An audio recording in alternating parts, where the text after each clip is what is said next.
First, we're gonna come across and make one hitch. So what that looks like is me coming through just like this. Okay, and that's just one loop through, just like that, okay? It's called a hitch. We're gonna do it one more time for 2 hitches. So now this is 2 hitches down the line. And what I mean by that is when I made those hitches, I was moving downwards and not up the line. And for this 3rd hitch, to complete the taut-line hitch, we are gonna go up the line.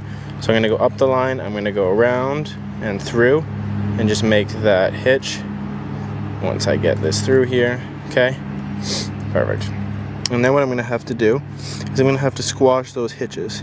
So I have those 3 hitches, I'm gonna push them together, just like this, okay? Pull a little bit of slack, and then there's my taut-line hitch. So how this works is I can slide it up my line by like this, okay? And then it's gonna hold strong.